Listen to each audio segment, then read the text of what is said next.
Well, I will then go straight to the comfort women issue, which is more actual. Last October, I was appointed as a member of the Independent External Committee for the Asahi Shimbun and reviewed their past comfort women coverage. This was really a hard work, personally, but I will tell you about our reports. Mr. Abe and his followers had repeatedly reproached Asahi for failing to retract the wartime testimonies of Mr. Yoshida Seiji, who served as a labor official during the Asia-Pacific War. And his statement turned out to be fictitious in later years. So that's the start of the story. And against such background of how the whole incident started, it was Mr. Abe who set the agenda and caused, albeit indirectly, the Asahi management to deal with the issue.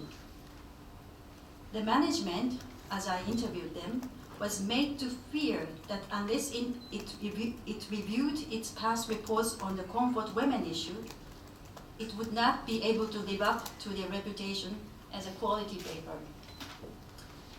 So this feature, all these pages, by the Asahi on August 5th and 6th, was in fact planned not as a part of journalism, but as a part of a, quote, crisis management on the part of the board member of Asahi.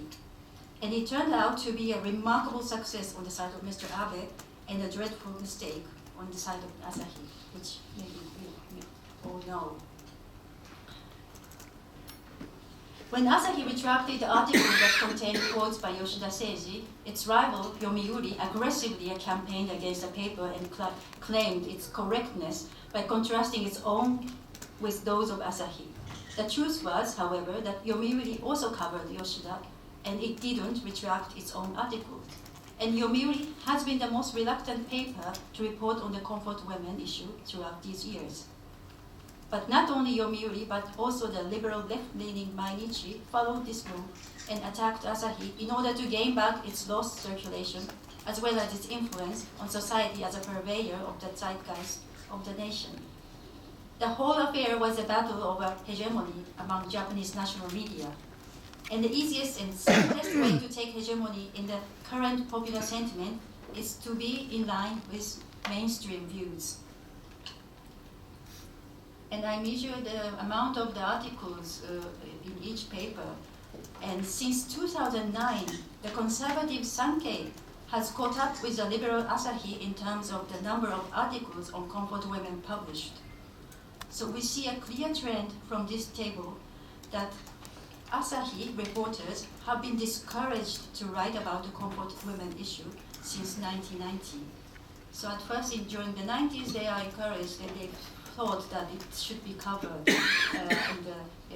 as a national news, but lately they've been quite hesitant to pick up this issue. And I was also asked by the Asahi management to review the formation of the international public opinion regarding comfort women issue as well. And I examined almost 600 articles of the coverage of comfort women in France, Germany, UK, and US. And this is a chart of fluctuation of the amount. Interestingly, the number of articles in these investigated regions fluctuated in a similar way. And it was quite remarkable to see how influential Mr. Abe has been on this issue recently. My quantitative analysis shows clearly that he has been the main agenda setter in recent discussions on comfort women. The volume increased both during the periods of the first and second Abe administration.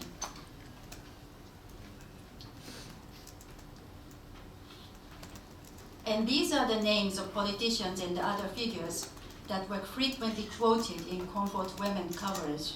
So the top is Abe Shinzo, 96, and next comes Hashimoto Toru, and then comes Maruyama and so on.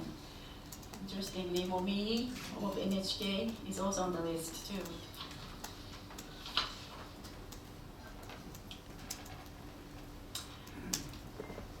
and who was mentioned.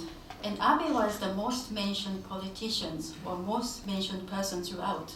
So my conclusion to this report was that it was neither Yoshida Seiji or Asahi who discredited Japan in the eyes of the world, but it was Mr. Abe and his colleagues and his followers who contributed to spreading the negative image of Japan.